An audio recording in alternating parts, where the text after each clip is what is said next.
My music magazine is based on the American music magazine Billboard. I have used, developed and challenged certain conventions from the magazine to shape and build my product and to attract my intended target audience. I have used certain conventions such as placing my central image over the masthead. This is to show who is going to be my featured artist and to show the popularity of my magazine. I have developed on the conventions of Billboard magazine by making my masthead more unique by adding around the text a glow effect to make it stand off the page, but also makes it more eye-catching for the reader. I've used a light blue glow to keep in with my house style of my magazine. Another way I've developed on the conventions is on my contents page, which instead of having a monthly music chart down the left side, I have created a celebrity playlist that has 5 or 6 of their favourite songs. This means that there will be a variety of artists featured within the magazine and will appeal to a wider audience. I have used the pigment from Heather's Eyes to create the background of my double-page spread. This keeps in with the continuity of my house style and also challenges the conventions of other double-page spreads by Billboard.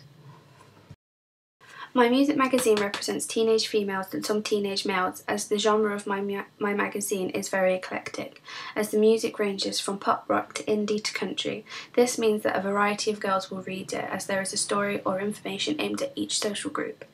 I aimed it at different genres as my own personal taste in music is eclectic, as well as the answers to my questionnaire ranged in answer.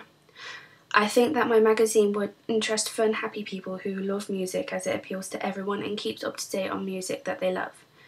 I have chosen images that I think are interesting and give the magazine an edge that separates my magazine from being too girly, as my central image is of a girl doing the rock sign. However, I have an innocent picture of another girl who has given the magazine a vintage feel with the effect that I have used on the picture. My aim was to attract my represented social groups in a sensible way and in a way that other music magazines wouldn't have thought. I have done this as most magazines are genre specific, whereas mine is aimed at all genres.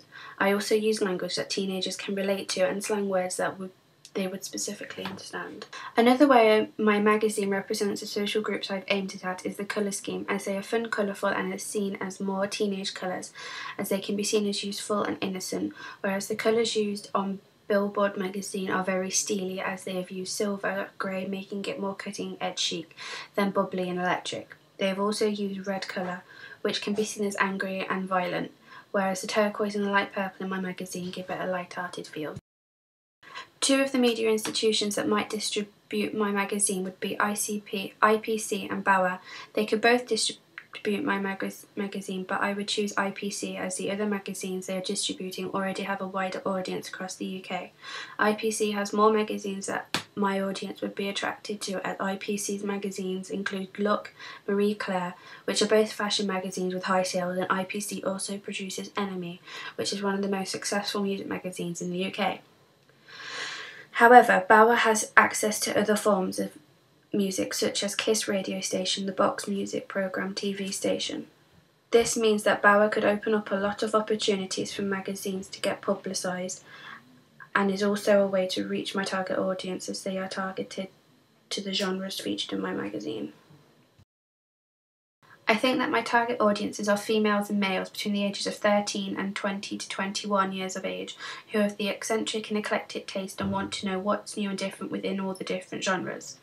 During my research, I gave out a questionnaire to people within the age group I have just specified and found who my main competitors in the magazine industry was, and found out that Enemy, Q and Billboard were my main competitors. I did this so I could see what types of conventions they used and developed on them to make my magazine better and more appealing to my target audience. I also asked the people doing the questionnaire what price they were willing to pay, as I didn't want to price my magazine too high, as no one would want to buy it. 45% said they were prepared to pay $2.99 to $3.99, so I priced it within that range and priced my magazine at £2.50. I also asked who they would like to see most on the front cover of a magazine. 35% said that they would like to see Hayley Williams on the front cover. I tried to recreate that by using my own images of getting my friend Heather, who looks similar to Hayley Williams, to be my main cover story and central image for my front cover. I also asked them to write down who their top 6 favourite musical artists were, so I could find out who was currently popular within the music industry. To attract my target audience, I looked at 7 different styles of text, such as AR Julian Hobo Standard, which was the style of text that I officially chose, and Myriad Pro Light. I looked at these styles as they were young and edgy in the way of modern style. I also attracted my audience by using a young colour scheme and chose the ones that were young, hip, and are the colours that were said people would most like to see. From my questionnaire, it was mainly females that chose turquoise and light purple, as they said they would contrast well together. I used my own images to give my magazine a unique edge and also made it personal to my target audience. I used my friend Heather for my main image and to be the model for my pictures. Heather is used as the central image as she was the closest I could get to someone looking like a famous person. I iconed her after Hayley Williams, the former lead singer of Paramore. I have made Heather my central image as she will attract the opposite sex. I haven't given her too much sex appeal as I have gone for the innocent but still a little bit of mystery behind the eyes look. As when I was looking at professional made magazines, there was a lot of provocative and sexual poses, especially in the magazine Rolling Stone. I've also chosen her as she is my age, and that way the audience can relate to her in some way and can aspire to be her just as she herself is a teenager. I have used different colours for my masthead to also make it stand out from my background, as through researching I found that a magazine is more eye-catching when the masthead really grabs your attention. It also makes it look not as generic as the other mastheads, as mastheads for NME and Q were both white and red, making them similar. I have used a bold masthead to catch the audience attention, as I have put the size in size 64 and made it eye-catching with the colours I used. The effect I have put on it is called outer glow. This makes it different from any other masthead they would have seen. For this project, I had to create a front cover, contents page and double page spread using different computer programs such as InDesign and Photoshop. I had previous experience with Photoshop and this was the program we used the most. This is where we created our front covers and contents pages, but for our double page spreads we used InDesign. This was the first time I used InDesign, but I learned how to create a layout to suit the style of a double page spread. Although I've used Photoshop before, I still learned how to use certain tools I had never used before. One tool I learned how to use is the magnetic tool. This is where the tool sticks to the outline of the image you want to crop and gives you a smooth line so that you don't have big chunks missing out of your picture, and also gives your images that high-end quality that magazines have. I used this tool on 2 of my images and made them look quite professional. In InDesign I had to create my double page spread, however I couldn't edit my picture.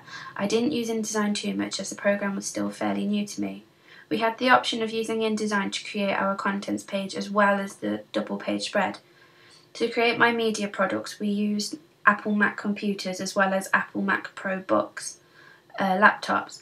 I have a lot of experience on these computers as I have used these computers to create other media products in the past years. I used Firefox and Google to do my research on other magazines. I have learnt more skills in Photoshop throughout the preliminary task. I also learnt how to make my layout more effective while doing our sixth form magazine, which was a trial run before we had to do our official music magazines. I also learnt out how to crop and cut out my images to give them a high quality, high-end magazine look. I've become more confident when using Photoshop now as I have a better understanding and knowledge of the software. During this task I have learnt a lot of InDesign, like how to create the perfect layout for your double page spreads. However, I'm still not confident when using this program as it is still relatively new to me. If I were to do this task again, I would completely redo my entire contents, as I think I could have incorporated more professional conventions of other music magazines. I think I would have also made a schedule to sort out which tasks I would do, then sort out how long they would take me and make sure I stick to it. I could have also annotated my sketchbook better by putting more detail into it and getting more media products such as front covers, contents pages and double page spreads. This would help me find more unusual conventions that I could have put into my final media products.